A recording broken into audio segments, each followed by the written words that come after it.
Sua opinião, senador, sobre o julgamento das Big Techs, do marco da internet. Eu acho... O senhor é a favor de responsabilizar as Big Techs pelos conteúdos que divulgam ou não?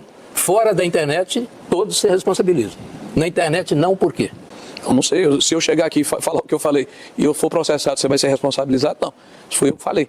Eu estou usando o seu programa para dizer o que eu acho. Senhora, meu Deus do céu, que lapada, que lapada. Já respondeu, porra, já tá respondido.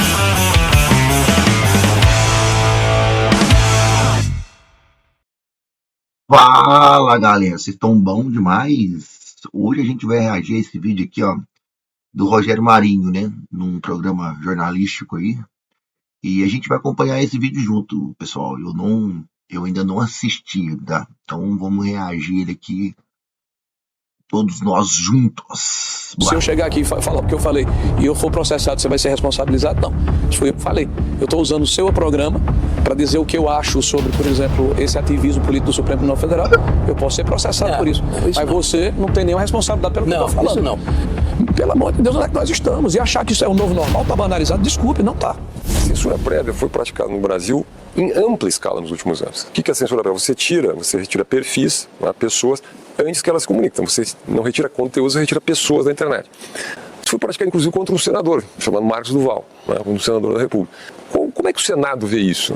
Eu não posso falar pelo Senado, gostaria muito, fui candidato inclusive a presidente do Congresso Nacional para poder falar pelo Senado. Meus pares entenderam. O cara já começa destruindo todo mundo já, filho. Já começa passa daquele jeito. Que não deveria ser eu a ter esse papel de interlocução junto à sociedade. Mas, como membro do Senado, eu quero lhe dizer o seguinte, que o Senado está dividido, mas uma ala majoritária acredita que é necessário conviver com esse sistema que eu acho repugnante. E vou rememorar o voto da ministra Carmen Lúcia, quando ela disse que a censura prévia é uma coisa repugnante, mas ela faria só daquela vez. Isso gerou uma jurisprudência, que, infelizmente, tem deixado no Brasil uma marca indelével, que é a marca da censura e da censura prévia. Em nome da democracia se avilta a democracia. É o que a gente tem ouvido. Eu sou, é igual o Rei Sol, né? A democracia sou eu. Se você me ataca, você não está atacando minha pessoa física, você está atacando a democracia. Então, a arrogância que a gente vê em alguns membros, do poder, é um negócio que assusta, porque eles se arvoram como arautos e como a personificação da democracia, individualizando este processo, não entendendo que isso é um bem coletivo. As pessoas que têm medo de uma piada, de uma crítica, as pessoas que têm receio de serem contraditados, de serem expostos nas suas incoerências, como eu estou sendo aqui, inclusive, questionado pelos senhores. Quem tem receio de se comportar desta forma, deveria estar fora do debate político. Eu fui relator da reforma trabalhista. Eu chegava em Natal, eu era recepcionado por uma turma de 150 a 200 pessoas do aeroporto, isso durante o ano. Meu prédio foi pichado, de cima a baixo. A minha filha foi ilhada 3 ou 4 vezes por carro de som, com 8, 10 anos. E perguntava, papai, o que estão dizendo do senhor é verdade? E eu nunca me neguei a um debate numa universidade. Eu nunca me neguei a fazer o contraditório, a discutir com essas pessoas. Deve ser difícil para um pai, viu? Deve ser muito difícil para um pai, cara. Ele chegar em casa, que as pessoas perguntarem, escutar da filha, que as pessoas estão falando mal dele na rua, entendeu? Sendo que o pai para o filho é como se fosse o herói, né? Então deve ser muito difícil. Para colocar a minha verdade. E o que a gente vê são pessoas que estão dentro do governo agora, ou do judiciário, da alta esfera judiciária, e eu falo do Supremo Tribunal Federal, dizerem que precisa haver um controle da vontade das pessoas. Que nós temos que reviver agora, 50 anos depois, a distopia do George Orwell, do Grande Irmão de 1984. Que nós temos que ter um Ministério da Verdade, um Ministério da Exceção, para dizer o que pode ou não pode ser. Agora, senador, o Supremo Tribunal Federal não é formado por um movimento dos sem toga, que invadiram aquilo ali e ocupam aquele lugar e o pessoal está tentando tirar e eles resistem bravamente com fuzil. Eles foram todos sabatinados pelo Senado, a exemplo do que acontece nos Estados Unidos, no mesmíssimo modelo, o presidente indica, Senado sabatina, e eles só entram lá se deixarem. Aí eles entram e o que eles têm que fazer? O que está escrito, e fazem o que está escrito, porque a legislação também passa pelo Congresso Nacional. O estatuto também pode ser modificado, os limites também podem ser aferidos. Agora, a sabatina é uma piada lamentável em que os senadores morrem de medo de desagradar aquele que seguramente será empossado e depois fica com medinho. Porque sabatina nos Estados Unidos, o cara cai na sabatina, o cara cai no processo de investigação, vários caíram. Aqui no Brasil tinha que ser a mesma coisa, velho. Na hora da sabatina, o senador chegar e sabatinar o cara, fazer as perguntas e tudo mais, ali já tinha que cortar. Mas não. Olha aí, ó, o resultado aí, ó. Olha o resultado aí. O último que caiu aqui, e só caiu, no governo Floriano Peixoto. Desde então, todo mundo entrou. A gente tem a sorte de terem escolhido alguns nomes que entendem alguma coisa de direito, porque se a impressão que dá é que passaria gente que não entende nada. Então eu queria perguntar ao senhor qual é o papel, e eu acho que tem a ver com a pergunta do Chile também, qual é o papel do Congresso Nacional? E quando ele fala de pessoas que não entendem nada, obviamente que ele tá falando do cabeça de ovo, né, velho? Um cara que rasgou a Constituição, um cara que foi vítima e julgou ao mesmo tempo, tá ligado? Tipo, ele foi vítima e juiz ao mesmo tempo. É um cara que não sabe de porra nenhuma, entendeu? Um cara que tem lado. O cara tem lado. Um juiz da Suprema Corte, ele não pode ter lado, galera. É isso que me deixa doido. Essas coisas não entram na minha cabeça. Tem certas coisas que eu fico vendo. Hoje eu tô acompanhando mais a questão política e tudo mais, né? E eu já tenho o meu lado, né, definido. Mas, enfim, você vai escutando as coisas, cara, e tem certo tipo de coisa que não entra na minha cabeça. E que tem pessoas ainda que acham que isso tudo é normal. É surreal isso, cara. Qual é o papel do Senado, no caso do Supremo, desculpa, é o papel do Senado da República ser responsável pela entrada dar uma gongada em alguém antes de entrar. E ninguém é gongado. Além da entrada, que eu concordo com o Eneg, a supervisão. Porque cabe ao Senado o papel institucional, constitucional, de exatamente fazer essa supervisão.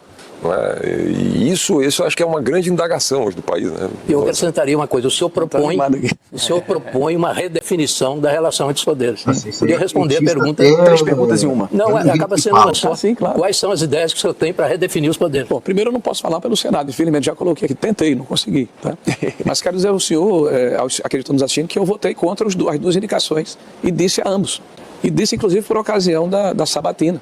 Disse ao ministro Dino que ele não tinha condições, por exemplo, de ser ministro. Né? Porque ele era um adversário, um inimigo, confesso, do presidente Bolsonaro. Exatamente. Certo?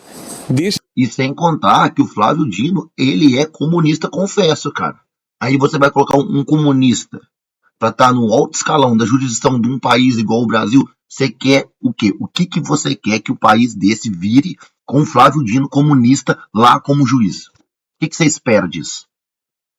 Não tem como ser diferente. É o Zanin que não poderia votar nele porque ele era advogado particular do presidente da República. Mas o Alexandre de Moraes, que hoje é o grande algoz, mas eu não estava lá. No governo que o senhor participou. Não, foi do governo Temer, eu participei. Isso. Aí você está me dando responsabilidade. Não, sim, é responsabilidade. Estou só lembrando que ele é o grande algoz. Mas eu não estava no Senado e não sabatinei. Dessa forma. Mas meu ponto é mais teórico. Quer dizer, é porque na hora que se generaliza, aí você termina, eu sou senador, eu termino pagando o preço. Né, então eu preciso... Mas o senhor tem uma ideia? Não, tenho. Eu acho que é necessário. A primeira coisa que tem que acabar é o foro privilegiado. A primeira coisa que tem que acabar. Porque o foro privilegiado, que deveria ser uma blindagem para que os parlamentares pudessem exercer a sua atividade sem receio de exporem as suas opiniões, mesmo que elas desagradassem o poderoso de ocasião, passou a ser, na verdade, um ponto de fragilidade de quem, porventura, responde a um processo no judiciário. Tá? Então, eu acho que tem que acabar esse foro para acabar com essa relação. Outra coisa, uma coisa para mim que é clara, é evidente, não dá para você conviver com uma situação em que, por exemplo, o artigo 53 que fala da inviolabilidade do mandato parlamentar, e aí, me desculpe, apesar da sua boa vontade você estar equivocado, né, vamos fazer o debate aqui, o parlamento faz uma coisa e ela é interpretada de uma maneira diferente. Se lembre que no artigo 53 apareceu uma palavra que foi acrescida depois, foi quaisquer. Depois vocês falam a respeito. Os quaisquer foi relativizado pelo Supremo Tribunal Federal.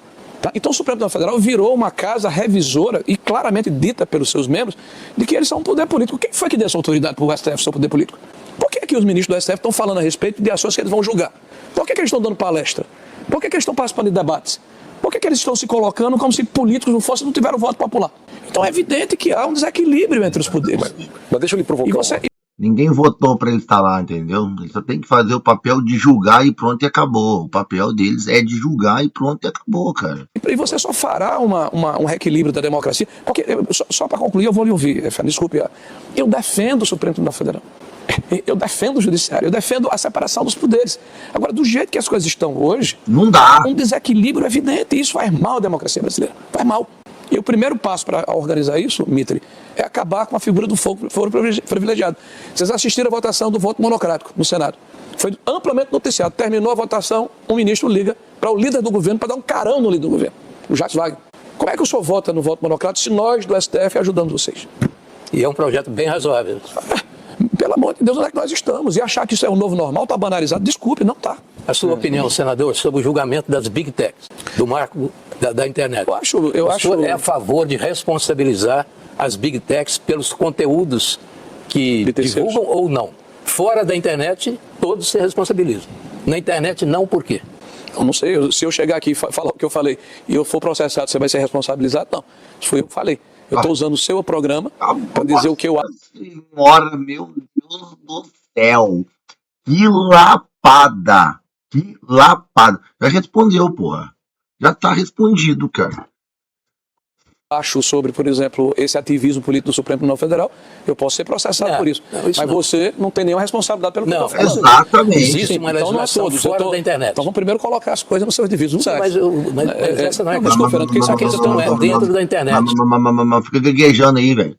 Nossa senhora, Deus me livre. Esse cara, desde a época do Enéas, mano, ele passa vergonha, cara, pra você ter ideia.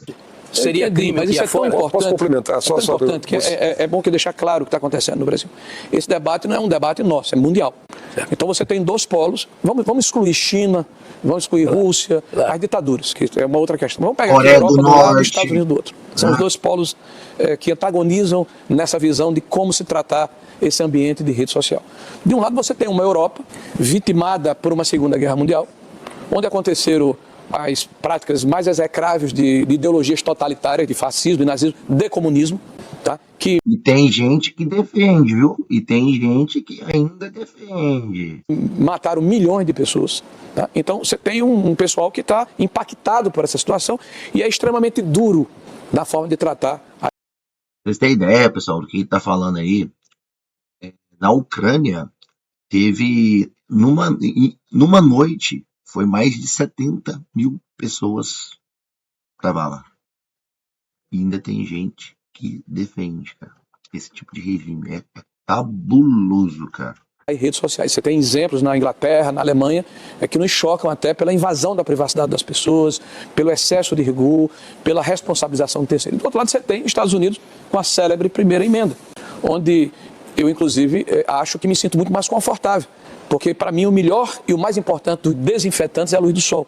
É o debate, é o contraditório. As ideias não podem ser tolhidas, elas têm que ser expostas. As pessoas têm que ter oportunidade de dizer o que pensam. E nós já temos uma legislação que trata da calúnia, da injúria e da difamação. E ela está lá claramente consignada. O que se quer nessa votação das Big Tech, é o que é colocado de forma explícita, inclusive, pelos detentores do poder de ocasião, é de que o Estado tem o direito de intervir na forma como as narrativas são colocadas dentro do ambiente virtual. Uma coisa é você proteger as crianças, eu concordo. Uma coisa é você impedir, por exemplo, que as pessoas sejam expostas a situações que gerem morte, suicídio, coisa parecida. Isso é uma coisa. A outra coisa é você impedir a proliferação de ideias, por mais espatafúrdias que elas sejam.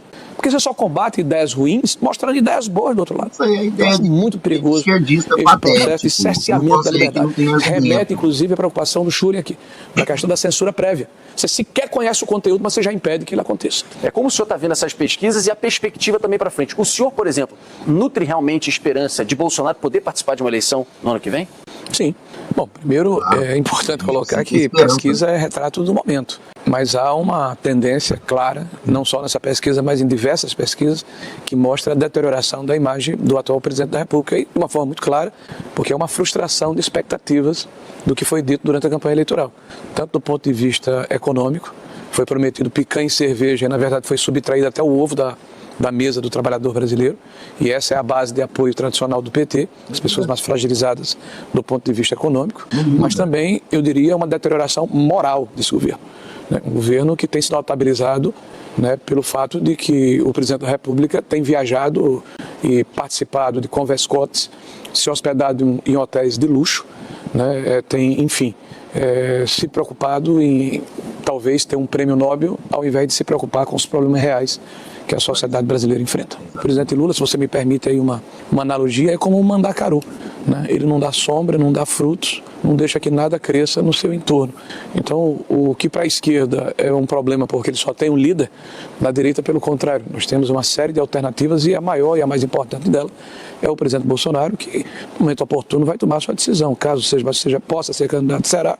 Caso não possa ser candidato, deverá orientar os seus seguidores, aqueles que o ouvem, que o escutam, né, de qual é o candidato mais adequado para vencermos a eleição.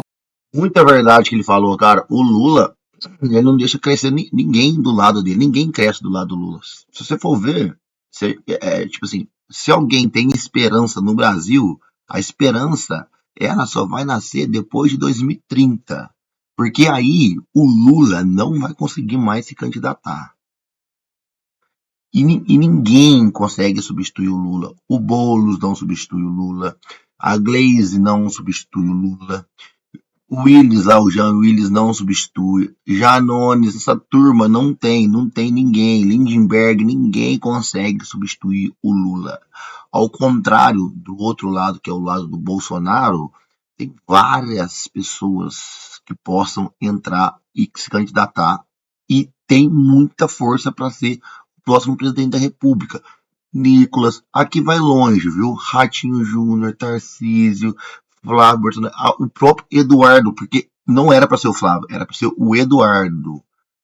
Entre outros vários nomes, o Zema, todas essas pessoas aí têm condições de ser um presidente do Brasil pela direita, ao contrário do PT, que só tem o Lula e ainda assim está um tempo contado.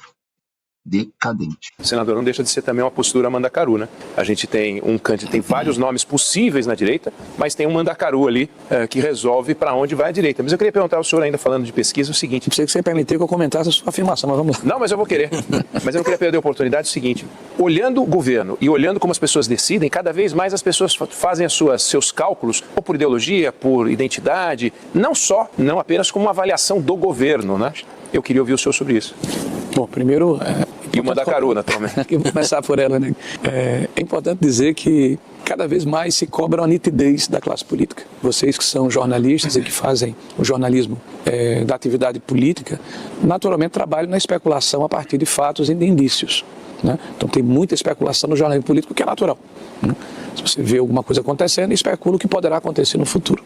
Ora, nós temos alguém que despertou a direita brasileira, porque a partir de 1985 você acabou com o bipartidarismo no Brasil e houve uma pulverização de legendas e muitas delas viraram franquias de uma única pessoa, que não tinha nada a ver com a ideologia ou com uma posição programática desse ou daquele grupo político no Brasil. E a direita ela sempre foi difusa, porque sempre foi associada à ditadura militar.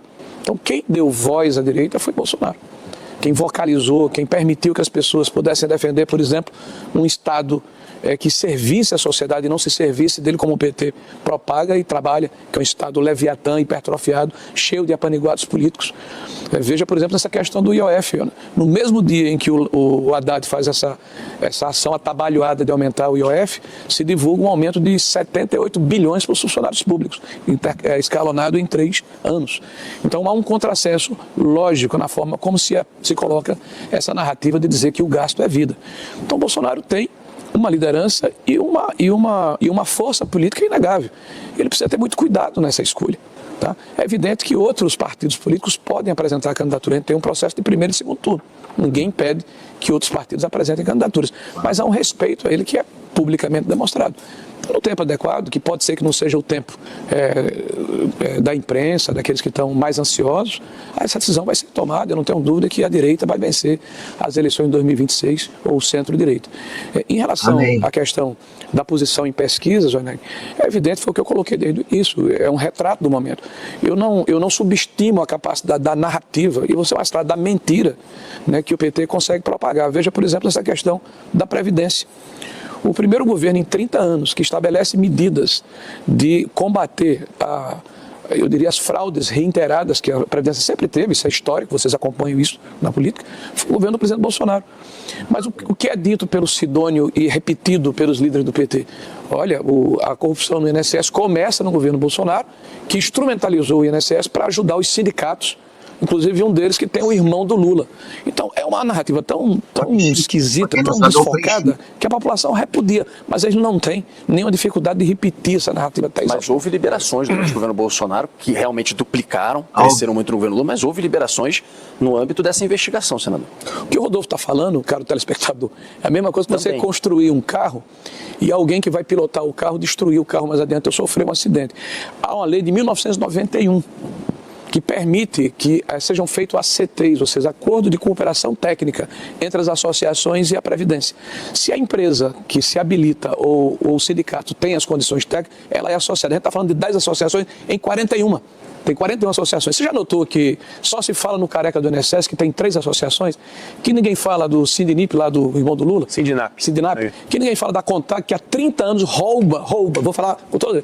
Há 30 anos a CONTAG rouba o trabalhador brasileiro, porque quando faz a aposentadoria, e acontecer isso até 2019, quem acabou com isso foi o governo Bolsonaro, o cidadão ia lá no sindicato rural e dizia, eu quero me aposentar, mulher com 55 anos, homem com 60 anos. Preencha aqui esse cadastro. O cara é analfabeto formal, ele preenchia falando, assina aqui, aí bota o dedão. O que é que ele assinou? Ele assinou uma autorização para a contribuição associativa que foi imputada a ele sem que ele soubesse. E por que eu estou falando isso? Porque a CGU fez, inclusive, a amostragem com 1.500 aposentados e 98% não reconheceram. E faz 30 anos que a CONTAG faz isso. Acabou em 2019 que nós impedimos que o Sindicato Rural continuasse a ser o cartório. Nós mandamos isso para as Ematéis e para a autodeclaração. Porque o governo Bolsonaro não impediu que houvesse a validação.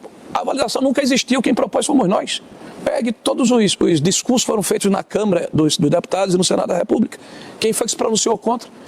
E que, por sinal, o Lula derrubou de novo o projeto de lei que o Bolsonaro fez para que todos os aposentados, pensionistas, tivessem que ir uma vez no ano para renovar os seus contratos. E o Lula foi lá e derrubou. E sabe o que aconteceu? Exatamente isso que todo mundo tá vendo aí, ó, o rombo do INSS, cara. A partir do governo Lula, não tem outra. Vocês, quem acredita diferente disso, é hipócrita. Não adianta. O Lula roubou, saqueou o Brasil e os velhos.